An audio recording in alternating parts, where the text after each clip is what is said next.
Good morning and welcome to IEDP webinar. We are glad you can join us. My name is Sharon Brown. I'm a second-year master's student of public policy at the Ford School of Public Policy. I would like to thank the International Policy Center and the African Studies Center at the University of Michigan for their supporting our International Economic Development Program. Had it not been for the current global pandemic, our group of us in faculty would be traveling to Kenya during the spring break. We're happy that Kenya is willing to come to us virtually. I'm now going to introduce other members of the IEDP team. First, we have Rebecca Ackerman. Rebecca Ackerman is a second-year MPP student at Ford, where she focused on how technology, law, and politics impact policy implementation. Previously, she has worked on policy analysis, immigrant rights, and government technology. Rebecca is charged of logistics in IEDP. Secondly, we have Victor Rating is a second-year MPP student at the Ford School, where his studies focus on international policy. Before Ford, he worked as a public affairs researcher in his home country, Kenya, and the East African region. Rating is the IEDP president. My good friend is also Kenya's public policy expert. Lastly, Fanta. Fanta is a first-year MPP student in the Ford School with a broad social policy interest. Prior to Ford, Fanta worked as a development and education coordinator in Bronx, New York, where she focused on fundraising, curricular visioning, cooperative ownership, and economic democracy. Fanta will be today's moderator. Thank you for that introduction, Sharon. I am so happy to be here and so happy to have you all joining us today. Thank you for your patience as we started this webinar. I'm very proud and grateful to have Mr. Kwame Owino with us today. Mr. Kwame Owino is the CEO of the Institute of Economic Affairs in Kenya. Mr. Owino has been instrumental in leading IEA, Kenya's strategic intervention, to become the go-to think tank for sub-Saharan Africa and the region. Mr. Owino has led research and policy dialogue in economic regulation and competition policy. He has diverse interests in economic regulation, employment economics, and public sector reform. He oversees research in IEA, Kenya's key policy areas on public expenditure and revenue analysis, international trade, economic regulation, devolution, and the use of futures methodologies to inform public affairs in Kenya. The theme of our webinars this year is Africa 2021, where do we go from here? If you are interested in leaving a question during the Q&A section, be sure to leave your name, organization, and location. So whether you're joining us from Kenya, the US, or elsewhere, please put that beside your question. And now I will turn it over to Mr. Kwame Owino to lead us through. Thank you so much for being here today. Thank you very much, everyone. My apologies to the audience. My dark side is, much darker than it should be, but sorry. So thanks a lot for the kind introduction, Fanta, and thank you very much to you and your colleagues for this invite for me to speak to you. As you can tell, your theme is basically, where does Africa go from here? I think I just start with a small debater's point, which is that yes, as we think about where Africa goes from here, remember that it's 53 countries, 44 in sub-Saharan Africa, if you think those are more, usually associated with Africa, with the sub-Saharan part of the African continent. So really, it will not necessarily be where Africa goes. I think many of them will take different trajectories, and perhaps that's one of the things I'd like to emphasize at the beginning. I have a presentation, and we have a PowerPoint presentation, a presentation. So basically, the way to start is just to ask, because I'm based in Kenya, most of my presentation will be about what I see within the Eastern African part of the continent. And one of the things that, I have a PowerPoint presentation which will be shared later, but one of the things that you note about the East African continent is even before in the last 10 years, the Eastern Africa part of the continent has been the fastest growing. And so we had 3 countries in East Africa. So that's Kenya, Tanzania, Uganda, Rwanda, all appeared in the top 12 fastest growing countries in the world. Made East Africa look peculiar. For some reasons, of course, those interact now with the pressure of COVID-19 starting last year. And among the things that you'll see is that based on the policy choices that each of the governments took, or some of those governments took, the prospects for each of those countries will vary substantially, in my view. Now, there's a chart about Kenya, and among the things you see is that Kenya has had, in the last 20 years, growth rates, the trajectory has been upward and forward. But one of the things that you see is that African countries, I think you could take this roundly, for many African countries, growth rates are above global growth rates, or even if they start from a very low base. So obviously 6% growth in Kenya is substantial, but off a base of $1,800 per year, it's okay, but 1 year's growth rate doesn't tell you anything much. So what it means for public welfare is basically the ability to sustain high rates of growth is something that many African countries and East African countries in particular would need to sustain for a generation before these economies would not just double, but perhaps triple in size.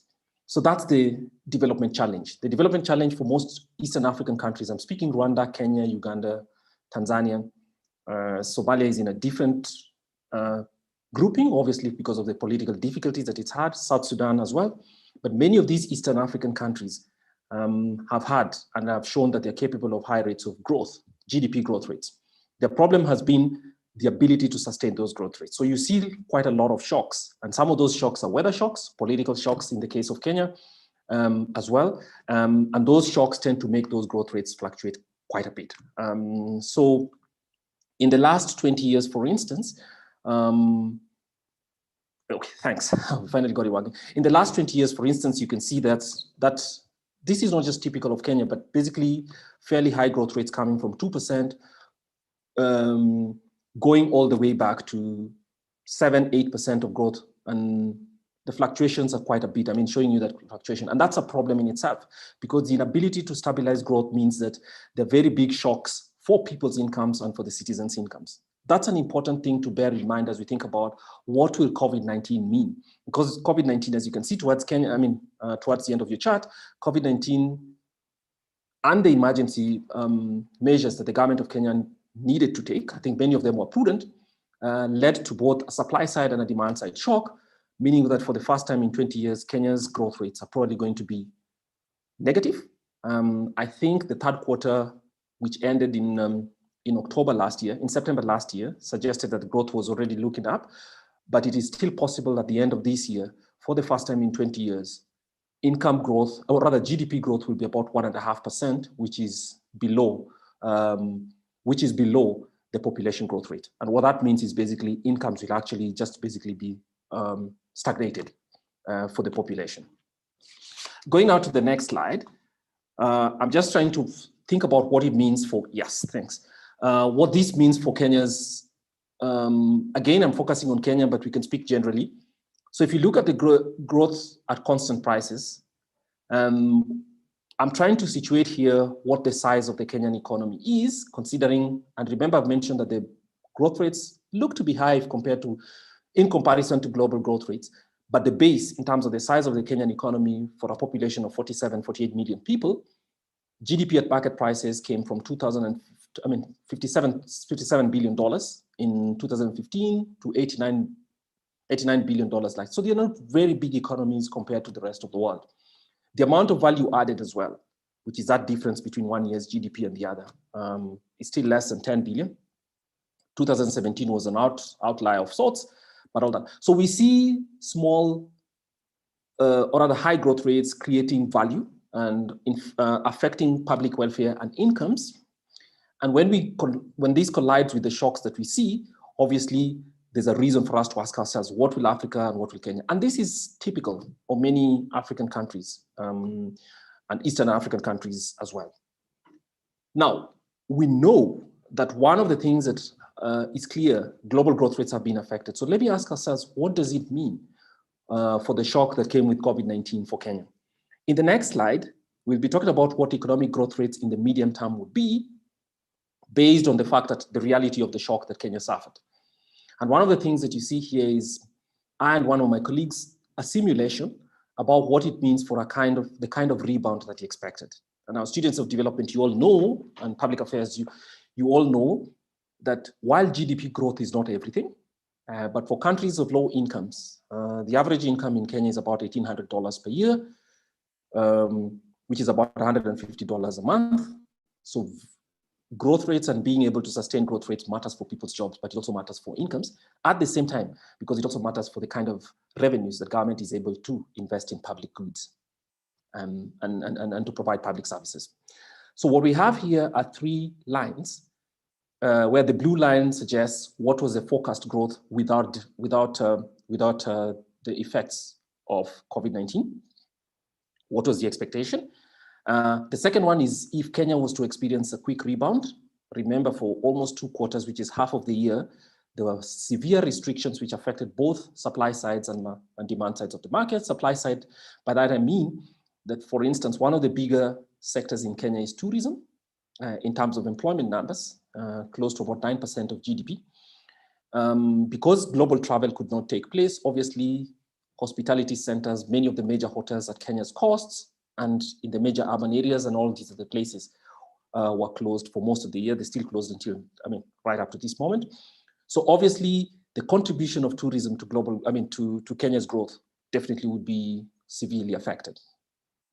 So the orange line, which is the center line, is our expectation about what would happen if a quick rebound was to take place. And then obviously pushing it forward for the next 3 years.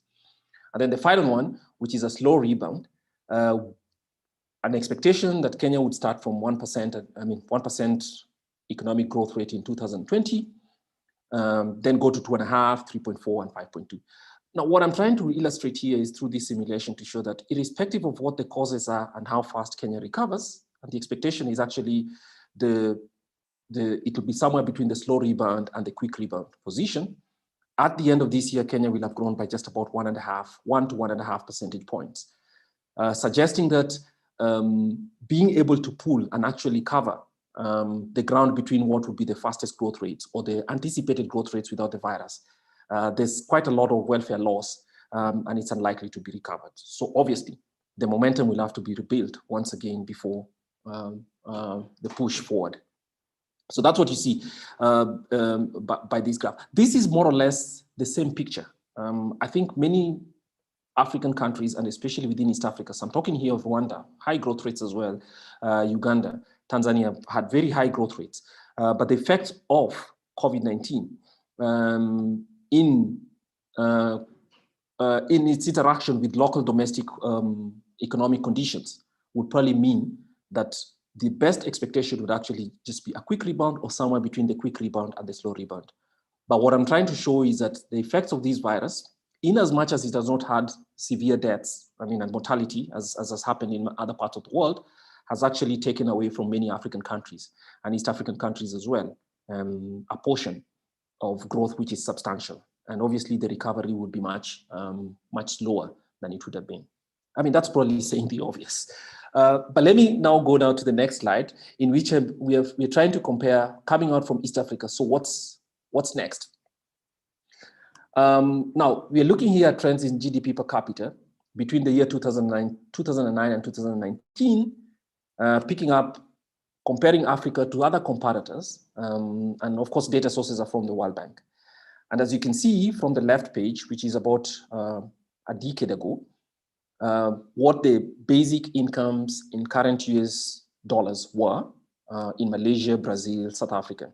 And you can see Kenya's was about $500-600. And obviously 10 years later, it's grown to 1817, all on account of the fact that there was substantial growth, obviously with the fluctuations, but that growth was taken over time, telling us why preserving GDP growth rates is a development imperative for many countries in Africa.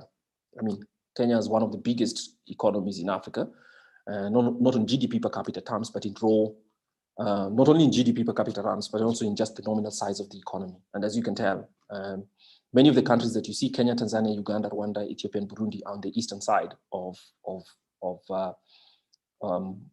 the continent.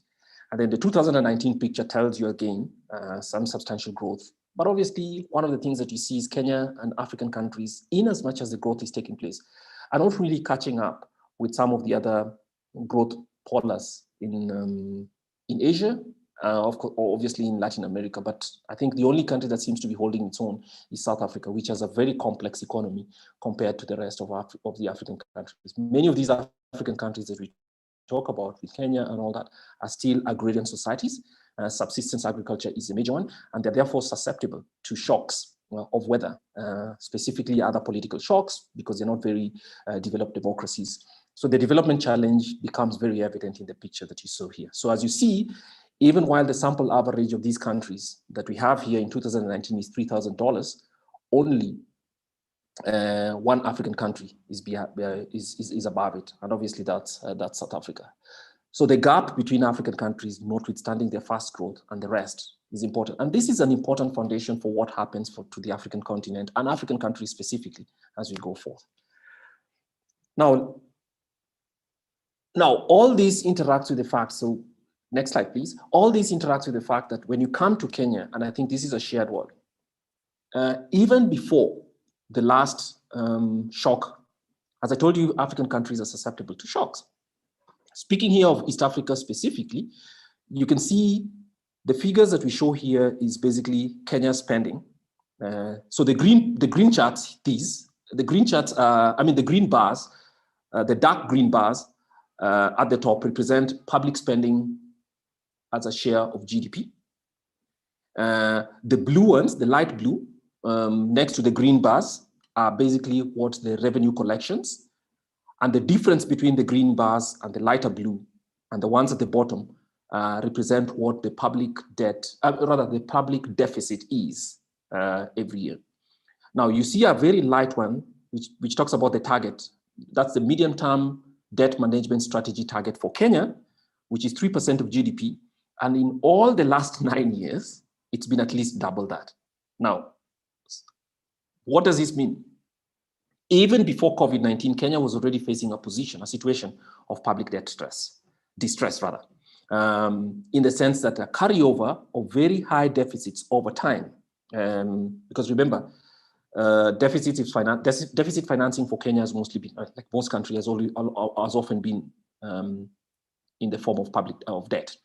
So what you see here is that this country, through policy decisions, have consistently carried forward huge or substantial public debt, deficits over time. And so they were beginning to tell, and these converged with the COVID-19 situation, which nobody could foresee. But sitting back here at the Institute of Economic Affairs, right up to 4 years ago, we were already concerned about the very huge deficit targets. What was a growth model that Kenya took? The deficits were justified on the basis that, look, because we had a momentum of growth, many African countries went about and started to borrow money to build infrastructure. The idea was that Africa had a huge, and Kenya specifically, the huge infrastructure deficit, and which was necessary to fund through borrowing both domestically and externally.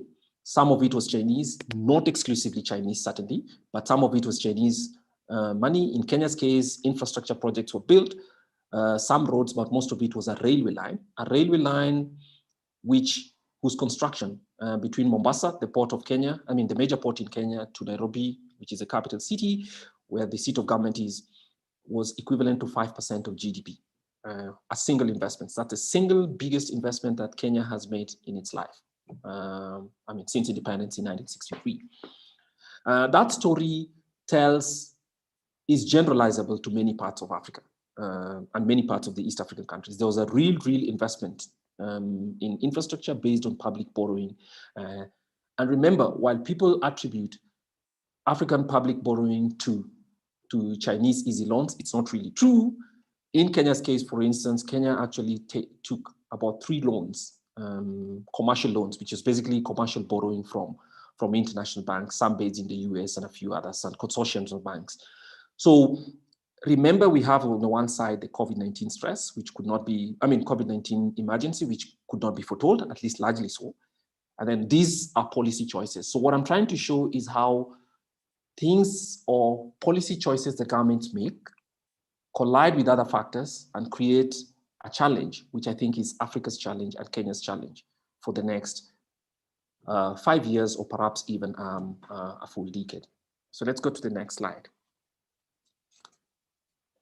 As we see, in that period as well, because you've seen the carryover of consistent budget deficits over time, In some cases, it was as much as 8% of GDP. There's a huge deficit, I mean, for a country of this size. And what we're trying to show here in these charts on your left are basically I am making the argument that the choice to advance debt is a policy choice. And so what you see here is a 20-year, a 20-year trend line showing you that in those 20 years, Kenya has had 3 different regimes, basically administrations. So the Kanu administration ended its rule in 2003. And what you can see on the left is that greenish that greenish portion shows that at that point, Kenya's debt to GDP was about 63 to 64% of GDP. The next administration, which took over in 2003 to 2013 for 10 years, because this was re-elected, this administration was, the president was re-elected, decisively decided to bring back debt portion as a share of GDP. So GDP was growing, and the portion of debt obviously was also brought down as a policy choice. Then the next administration took over, the red patch.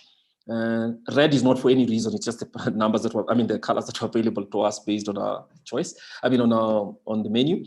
And so this started to go back up. And obviously, right now it's closer to 70% of GDP, which is something that is unprecedented in the last 20, 25 years or so. So it's a new area. And then, of course, what you see in the other part is just basically what it meant in terms of debt as a share of total income, splitting total debt by GDP per capita. So again, you can see that in 2020, debt as a share of GDP per capita is about 130%.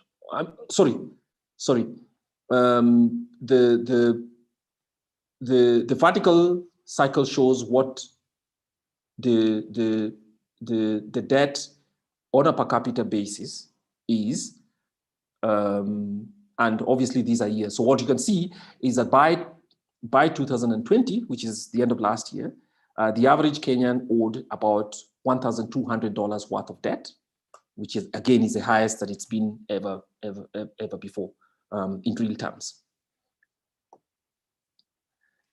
In the next slide, public debt on its own, I think as students of the international development, you all know that public debt on its own is not a problem. So what is Kenya's problem? Kenya's problem is twofold. One, the quantum of debt as a share of GDP is at its highest in 25 to 30 years. So that's the first. But the second thing is that the maturity of debt, which is basically the tenure, the aging summary of Kenya's debt is a problem.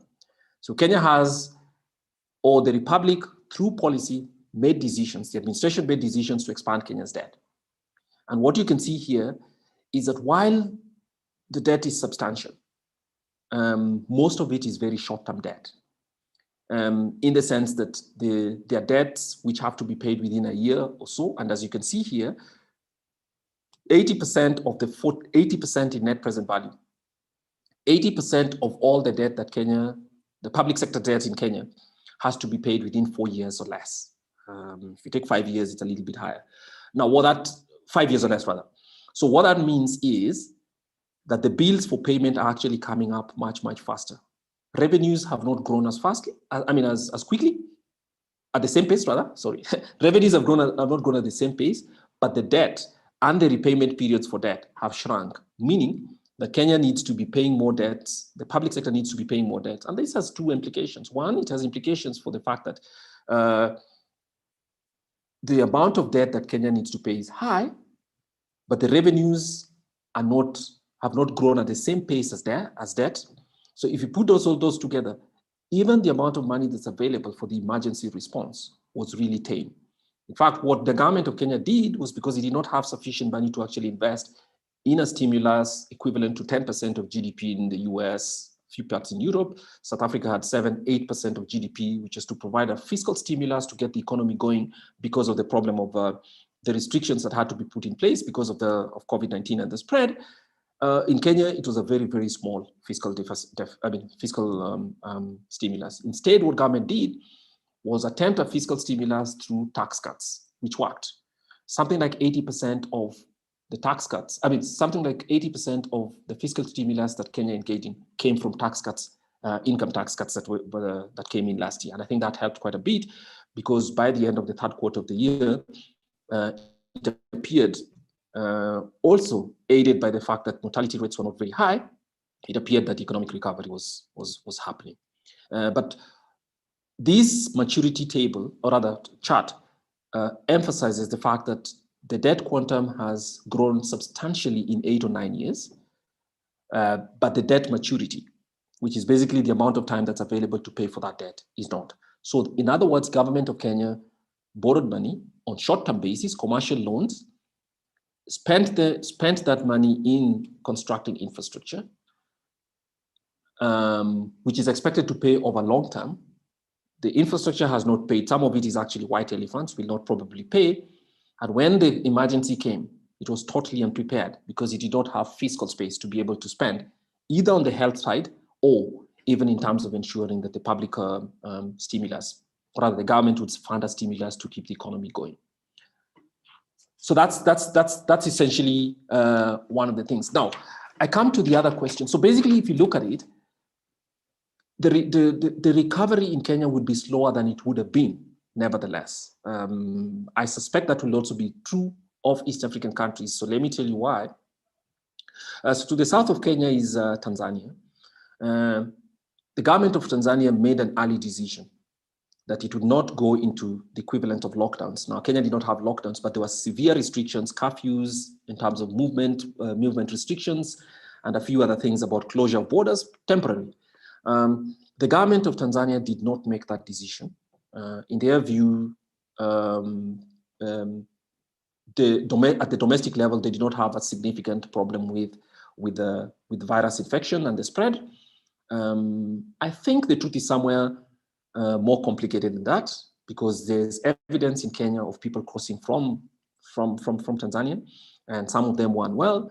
I think there are also certain leaders who've passed on, and while it was not declared as COVID, there's that. So all I'm trying to show you as students of policy is how governments make different policy choices, which have implications for the which might be politically expedient, but which have implications for development over the longer term. I think the government that has done much best in Kenya, on the African continent, among those that is cited, is definitely the government of Rwanda. Took to early testing, mass testing, or at least as much as is possible, testing and tracing. That did a much better job, and that's acknowledged. Brought the virus or rather the spread under control. Has not fully opened, but obviously government is observing that. The government of Uganda as well, to Kenya's west, undertaken a lockdown or equivalent.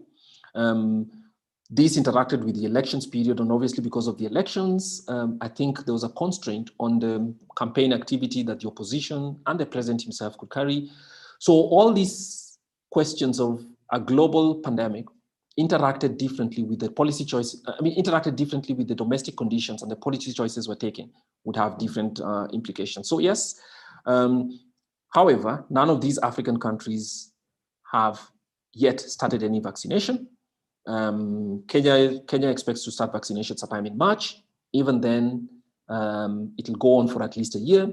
So it expects to reach 60% or half of the population vaccinated by the same time next year, which obviously will have implications for growth and full resumption of economic activity. I guess that's pretty much what will happen for the rest of the continent as well, but mostly within the Eastern African period. So basically, what we've seen so far is that domestic conditions, and in Kenya's case, interacted with the fact that the East African part of the continent and also globally had most of the fastest growing countries in GDP per capita. Annual GDP growth rates. Most of the growth was above population growth rates. So obviously there was meaningful growth, but which was insufficient and needed to be kept for at least a generation. My fear is that the effect of this is that there will be a bit of a lag for many of these countries. So there'll not be a V shape, there'll be a U shape, and we hope that there's no second flow back or rather spread, which might mean that more stringent measures would have to be taken. I was asked to look at Kenya's future in the place of productivity growth, R&D, and foreign direct investment. Now, foreign direct investment, most African countries have the development challenge of most of the exports for many African countries come from agriculture or natural resources. East Africa is not very highly endowed with natural resources in the form of oil, though Tanzania, of course, has some gold, which is substantial. There's a discovery of gas deposits, which have not been exploited yet, but basically that would substantially change the nature of that economy, even the politics. I think in Kenya among the East African countries is the only one that has a substantial exports of manufacturing goods or manufactured goods. Some of these go into right up to the US and other parts of the world, but mostly many African countries are still dependent on agriculture. I was asked a question about the possibility that Africa or African countries could leapfrog development, technology leapfrog agreement. Again, it's a bit of a mixed picture. I actually think that many people who comment on the Africa's capability, or rather the possibility of leapfrog, are reading from the successful transition that many sub-Saharan African countries made with mobile telephony. I mean, Africa had very low connection rates in terms of mobile telephony because terrestrial lines were difficult to set up and were badly run because they were run in the private sector. I mean, they run in the public sector. There's a change. I think Kenya is cited often with M-Pesa, a big firm called Safaricom, which now comprises 62% of the value in the securities exchange. Whether that's a good thing or a bad thing is a different matter altogether. But the technology space, and especially mobile telephony, has been a boon for many African countries. In many cases, it also helped with the response to COVID-19 because governments distributed part of some money that was meant to, like some welfare benefit or payments for cushioning families through mobile money transfers. Many countries throughout the continent, all the way from Ghana, Burkina Faso as well, and coming down to Kenya too, that did happen. What I think will not happen with the technology argument is that if you look at the basic things that our African countries, and I'm speaking about Kenya as well, need. So let's talk about the fact that technology requires certain infrastructure. So for instance, vaccination. You all know that there are all these 4 or 5 options of vaccines. Many of the ones that are available require keeping a cold chain to ensure that the vaccine's life is maintained and its effectiveness. Many African countries have not developed that. And there's no possibility of leapfrog as happened with mobile telephony because terrestrial lines did not have to. So I think we have to be circumspect in the argument that technology leapfrogging is possible. So for instance, in many African countries, Nairobi included, the quality of power in terms of the amount of power that is available, but also the quality in terms of the consistency of supply is still at a question, even within the city itself. So the quality of that power and all that, and there's no leapfrog. If you need an electricity grid, you have to establish an electricity grid. There's no leapfrog technology that allows for that to happen. So many of the things at Africa's level of development still suggest that the brick and mortar, it could be done through more modern technologies. The quality of the grid could also be improved, but the brick and mortar that is required to establish a foundational base for manufacturing or even for service exports still does not exist, and I think it needs to be established. One of those is to invest in human productivity and labor productivity. All those things present very difficult policy choices when they interact with political expediency, but they're not alternatives. They're things that need to be done. So technologies, yes, means it is possible to shorten the pace, but at the same time, it's one of the things that many African countries continues to. So I'll give an example. So for instance, R&D expenditure by Kenya, which is still among the highest in East Africa, is less than 1% of GDP. So it's basically 0.8% of GDP 9 years ago, for which I could find the latest data. Share of manufactured exports for Kenya is 3.6%, which is again the largest. Most of Kenya's neighborhood has it at less than 2% of their total exports. So they're still starting from a very low base. So technology exports, of course, as a share of manufactured exports for Kenya is 3.6%. And obviously that's not too much. Especially considering Kenya's exports are about nearly 5 times as much of that. And high-tech exports for Kenya, an economy of $100 billion. High-tech exports for Kenya last year was $55 million. So obviously there's still quite some space to make. And I used a proxy of scientific publishing, so STEM articles in global journals. And in last year, Kenya had about 1,600, 1,700 articles. You shouldn't compare that to China or any other country. So it's still very low. So investment in R&D is something that African countries need to do, probably double it. I think Kenya's intention is to bring it to double of that in the next 10 years. So the manufacturing and the transition, the structural transformation that's required of African economies, of which Kenya, Ethiopia, Uganda, Tanzania, and Rwanda need, still will require establishing the foundational work, which requires good infrastructure, whether it's for water, whether it's for electricity, good transport, competitive markets. And that's the challenge of African development. Thank you very much. Thank you so much, Mr. Owino, for that comprehensive overview. We'll be moving to the Q&A session now. So if folks that are attending have any questions, please place them in the chat and we will ask them. With that, I can just start with a leading question to get us started. Mr. Owino, you cited the manufacturing sector as well as research and development as some of the potential primary drivers of Kenya's economy. Do you think that those sectors will be supportive for the path of recovery, or do you see any potential other sectors as drivers to recovery from COVID-19? All right, thanks. I see that, okay, so I think one of the reasons why many African countries will recover quicker is the fact that if, say for instance in Kenya, agriculture represents close to 30% of GDP, gross domestic product. And that's where 65 to 70% of the working population are based in farms.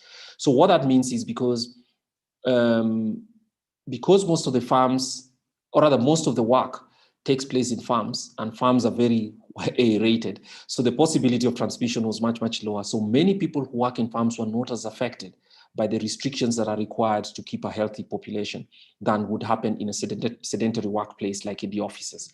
So obviously that was useful.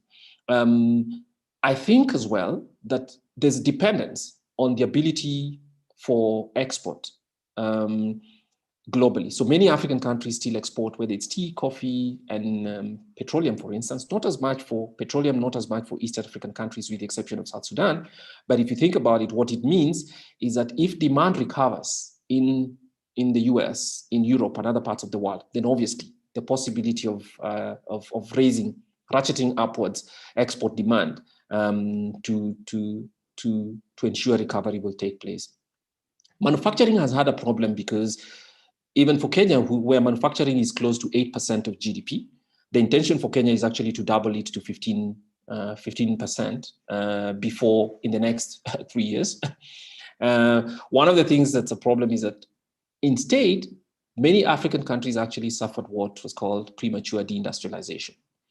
My hope is that the reason I am fearful is that, okay, I have two options. The reason I am fearful is that the effect of COVID-19 globally has actually led to strengthening domestic protectionist voices, which means African manufacturers might have a problem going into other parts of the world, because it's not just the US, many countries in the world have decided to localize value chains, which are important for manufacturing exports. The second thing that is a good view is that Africa also concluded what is the African Continental Free Trade Area, which started its work, started formally on the 1st of January this year. So the possibility of exports to the region is actually higher, but it comes with a caveat because African countries, for all the rhetoric globally, tend to have even higher tariffs and non-tariff barriers against other African countries than you find globally. So I think, again, there are choices that are going to be made. The terrain is complicated, as I said, but yes, there are good things that would actually expand that possibility. But I'm very worried that if the world goes into a more protectionist mode, then African countries might have a steeper hill to climb in terms of manufactured exports than we've had before. Thank you, Mr. Owino. Following on that, what do you think the role of institutions that are specific to Kenya and outside of the country, the critical roles of institutions are in facilitating this recovery process, just in a broader sense, for Kenya and also the East Africa region, as far as your opinion is concerned? Okay, well, I think let me tell you how I understand your question. You're asking about how the COVID-19 emergency and the coincidence of COVID-19 on one side and the death distress, which many African countries are actually facing, will affect the recovery process. One of the things that it's done is that at the global level, in terms of the provision of vaccines, it is clear that pandemics have called us back, have alerted all of us globally to the fact that multilateralism is still the best way to resolve certain global problems. So for instance, I was reading today and I found out that many African countries are right at the back of the queue in terms of the acquisition of vaccines, partly because they're dependent on global cooperation, and many of them are not prepared to go into direct contracts directly with the manufacturers. Now, the reason that worries, I mean, the reason that's a challenge for everybody, and not only African countries, is because for as long as the vaccine continues to live and could spread and could mutate in any population in the world, it's a risk for all of us. So what that means is that the impetus for multilateralism and institutions to work across borders and to work at global levels, the WHO did not acquit itself well, but obviously it's still the best institution that we have. So if you're thinking about it in terms of multilateral institutions, I think there's some reform for that could be, that's necessary. It's a good thing as well that the US is coming back, or at least the present administration of the US has mentioned its intention to resume membership, to come back with membership and support for the WHO. But I think it alerts us to the fact that investment by national governments, irrespective of sovereignty, all countries need to understand that they are global commons in which developing policy at global levels and executing them through coordination at the global levels would still be a superior method for solving some of these global problems. I think Kenya understands that as well.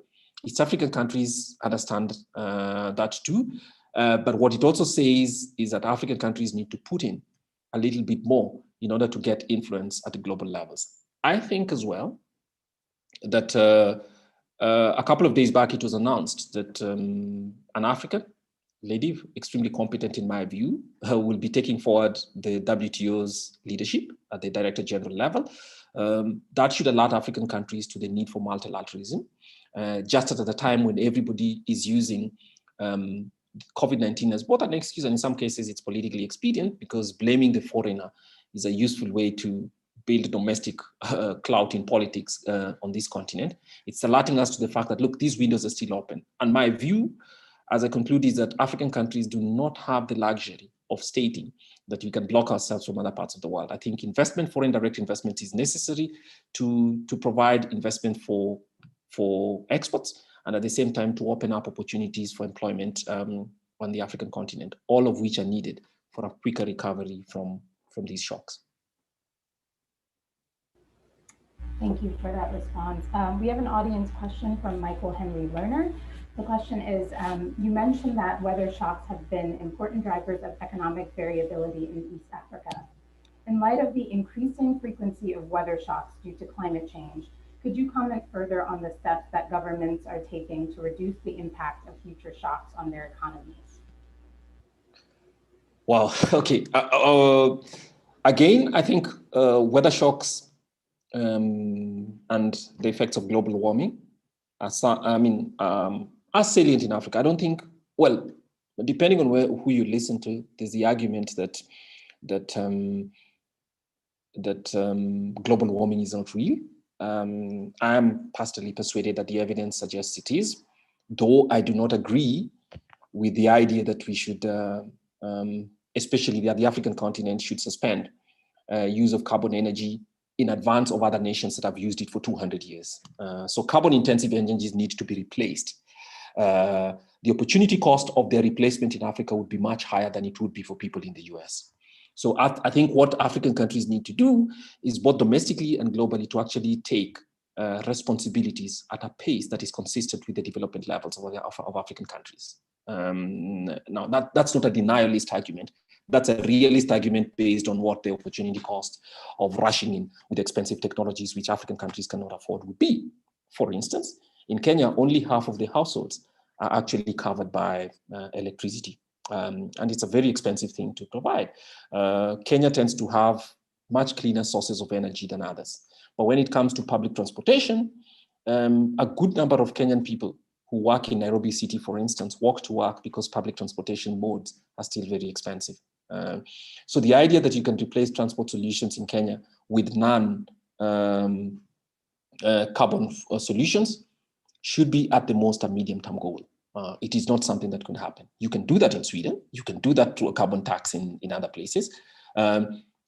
A carbon tax could be introduced in Kenya and other parts of Africa, but at a pace that's a little different. I think that's a difficult political problem, but it has to be admitted to. So working at global levels, again, giving credit to the new administration in the US, which has renewed the fact that, look, global cooperation again about this is necessary, even if its effects would actually be more adverse to countries on sub-Saharan Africa that perhaps, and South Asia than other parts of the world.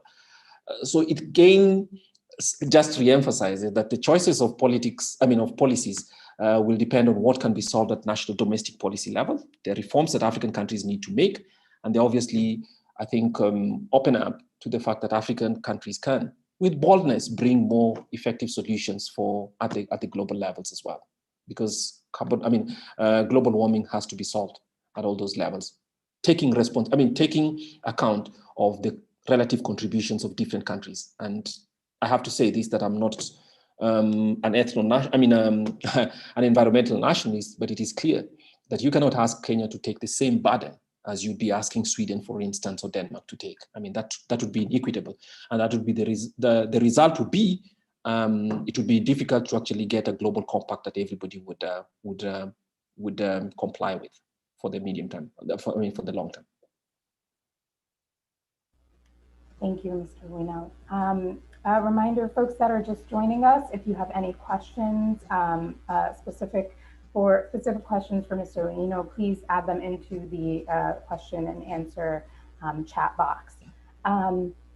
Moving on briefly, we have still a little bit of time with Mr. Owino, so we'll take advantage of all that.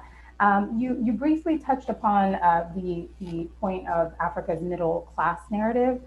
Can you expound on that point a little bit, just providing more context for those that are maybe not familiar with that point? Could you come again, Fanta? Oh, yes, apologies. The point regarding Africa's middle class narrative that you briefly touched upon, can you just expound on that point a little bit for folks that are not familiar with this idea? Okay.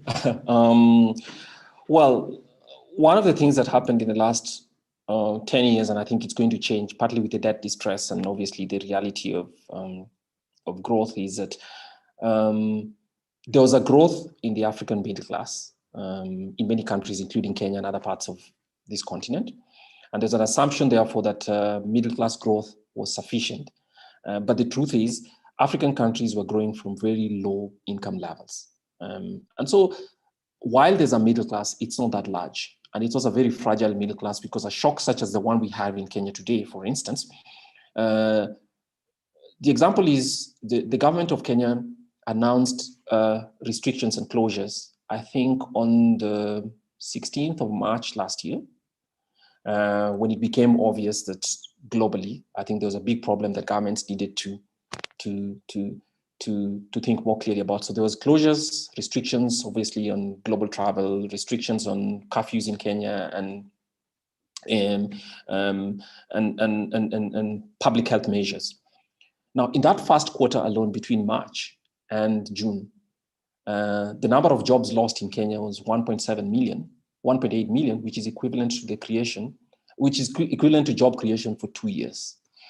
Among those who've probably lost jobs are basically people who are in the middle class. Why? Because if you have farms that did not have, that were supplying globally or working in industries that are globally sensitive, such as export markets in flowers, some of them, I mean, in horticulture, or in the hospitality industry, the Kenyan hotel industry in the coast of Kenya. Then people lost jobs. So the fragility of that and the fact that it's not a very large middle class, 60%, I mean, 65% of Kenyan working people in rural areas, but also working farming. And most of that farming is subsistence farming. So it tells you that the Africa growing narrative was real, but the idea that Africa had a sufficiently large middle class to pull up everything else was definitely misinformed. Thank you. Moving forward briefly, the previous question about weather shocks, we've had a clarification point. So if you wouldn't mind just retouching on that question. Here's the follow-up. To clarify, my question was asking about the steps that Kenya's government are taking to adapt to the impacts of climate change, not necessarily to mitigate the carbon emissions, but what have been some of the primary steps that the government is taking. Okay, well, first, Kenya has a climate change policy, basically with some plans, which have been split by not only a national plan, but actually been regionally tested, in the sense that some laws have been passed about what the mitigation responses would be. Government is funding some research around trying to understand what the sensitivities are in specific places and to try and give people options for recovery, I mean, for responses. So part of it is basically research-based. Others are what government could do, which is expanding the availability of reforestation. So for instance, government has identified specific measures that government will be responsible for. It's tried to provide incentives for Kenyan people, individuals, individuals or corporations to engage in some mitigation measures. So it's by sector, and it's gone by sector. So obviously we know, for instance, that under manufacturing, the government of Kenya has provided even tax cuts or some tax arrangements that allow for use or to try to incentivize the use of cleaner energy sources. And because most of the energy plants and the largest transmission company in Kenya is actually partly owned by the government of Kenya, they've made a commitment to transfer so that close to 80% of Kenya's energy sources for electricity are actually from clean energy sources. I think 70 are from clean energy sources, which is basically hydro. The government of Kenya as an investment company that also does, there's Kenyan, which is a Kenya electricity generating company, which is responsible for hydro sources, but also through geothermal sources, in which Kenya is a global leader and is actually trying to advance that technology through drilling of geothermal sources, trying to expand its use around the East African region, in Ethiopia specifically, in Djibouti and other parts of this continent. So yes, sorry, I don't have more specifics, but I know because I've looked at it, it's a motley of things across, but it's sector-based, which is under agriculture, climate smart agriculture practice. In energy, what can government do from the private sector incentives, but also from government's own investment choices and policy incentives. And then obviously the others are basically reforestation and stuff like that. So it's sector-based approach, a national diagnostic, and then obviously policy choices based on every sector. Based on sector needs. Yeah, I hope that helps. Yes, so the participant has said that was a very informative answer. Thank you very much. And just briefly, based on your own personal experiences and sort of your experience on the ground doing this work in Kenya, what are your opinions on the current relationship between Western and Kenyan or East African academics for research and building research infrastructure, research and development? And how do you think that relationship may or may not be transforming in the next few years? Well, I think, again, it's a mixed picture, to be honest. And I'm very glad that the Ford School has asked me to speak about this, right? I don't have a PhD, but it's a good thing. I've worked in policy 16 years. So one of the things that I think, this is a good example, for instance, because despite the fact that there are think tanks in Africa and there are researchers and the academies in Africa are full, have capable professionals, many of them trained at the best universities in the US and other parts of the world. Most of the publications regarding Africa, and this is not criticism. I mean, you can even see it in development practice. So 2 years ago, of course, the Nobel Prize in Economics was awarded to scholars who worked on the use of randomized controlled trials, a lot of which were done in Africa. And people ask themselves, so, and Africans doing this? I mean, the nature of the relationship is something that many people question. The political economy of research on African development is something that needs to be openly discussed. So I personally have no problem with anybody leaving, Ford School, for instance, whether they're Kenyan, Senegalese, or wherever they come from, to come and study Kenya. But when Kenyan researchers are merely reduced to data collectors, or basically just providing a sitting space for somebody to come in for 6 months as they collect the data to publish it, that tends to raise political tensions, because people ask, well, what kind of knowledge is passing in terms of practice and everything else? Now, so it's a mixed picture. In certain places, like we at the Institute of Economic Affairs have counterparts, think tanks based in the UK, the US. I'll mention Urban Institute, who's working with us on a couple of things. That tends to be it. And I think that balance needs to be restored, and it needs to be tipped in many ways to be brought to an acceptable balance. Now, the point is not to ask to push African voices, irrespective of whether they're capable or not. But the idea that African-based research and African questions are not being addressed enough by Africans is a resource question as well. And so in a way, it also reflects where resources are available, so that it's easier for an American academic to write a proposal to come and study Africa. And if an African academic wrote one, it would probably not be successful. Whether it's capacity, sometimes capacity is the issue, but sometimes we feel that it just reflects the proximity of scholars in other parts of the world to the places where research is funded. So there are two things. Funding domestic research is a useful one, but actually also, I think people need to talk the talk, which is, if you're going to open up for African voices to be part of the discussions on global development, and I'm not talking only about African, global development, then it's important to address whatever those gaps are in a very sincere way, as opposed to the assumption that Africans are not capable of it, or that they're not sufficiently interested. It's complicated. I think that was a wonderful answer. Thank you so much for your time and for spending this time with us and just sharing your own thoughts, experiences, and your work with us. Just bringing us to a close, do you have any final remarks on the way forward for Africa, the East African region, Kenya specifically? Just given that that is the theme of the series that we're doing, what are your sort of final thoughts on what the way forward for the continent more broadly is? Thank you. Okay, just about the time I was starting I started to work on policy. We all understand that the depressing title, rather, title or feature that was done by The Economist, I think sometime in 2001 or 2002, no, a little earlier, I think in 2000. We talked about was it the lost continent or hopeless continent? 5 years after that, obviously, African countries began to grow based on significant reforms that many African countries took by necessity in many cases.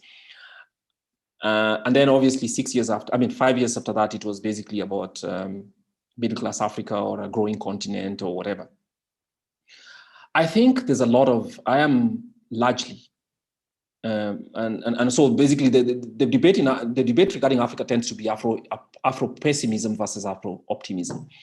I think I am making a trite point, but to simply treat 54 countries or 44 countries in sub-Saharan Africa as one is completely untrue. If you look at what, even within East Africa itself, I think many African countries, the crisis has shown the policy savvy of different African governments in terms of the ability to respond very, very quickly and to get the best knowledge and actually use it to craft policy. And they all took many different policy choices. So it's suggesting to you that all of them will absorb different things. What I'm most fearful about is that the African continent seems to be pulling back in the assumption that protectionism is the way, something that many of them tried from independence. I think it will fail again with disastrous consequences for African people. Not all African countries, but it's actually become very seductive again to talk about capturing global value chains. We also have it in Kenya where people say buy Kenya, build Kenya, trying to avoid global competition. I think that's a bad signal. So to answer your question, I think some African countries will do well. They'll maintain the trajectory.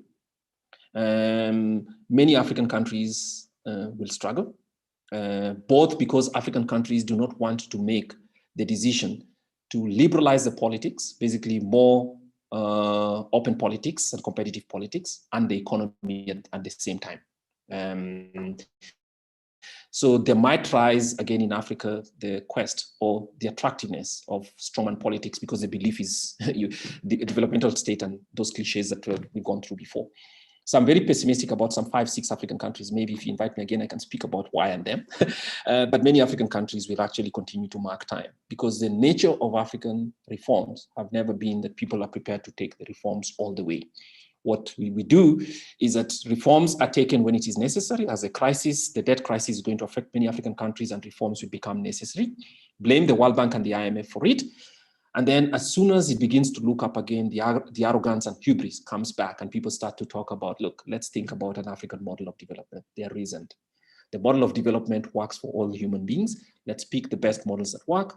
Open markets, largely open markets, competition, and developing the value of its human capital are indispensable for its growth. So yes, there are some countries that will do spectacularly well. Botswana, you know that a few others will wallow again when we have the rising prices of petroleum and natural resources, and they will forget about political and economic reforms. That's the tragedy. Thank you. Thank you. That was certainly a balanced answer. So if that's what you were going for, I think you hit the nail. Well, thank you again so much, Mr. Kwame Owino, for your time. It's really beautiful to have you here with us today, despite not being able to actually physically be in Kenya and participate in the full IEDP experience. We're immensely grateful for all of you that have joined us today and that have stuck with us throughout this webinar. We hope that it was informative and supportive for your thoughts. And we just want to sincerely thank you again, Mr. Owino. With that, we will wrap up, and we hope that those of you that joined us today will look out for the future IEDP Kenya webinars that we will be having over the next few weeks. Thank you all. Thank you.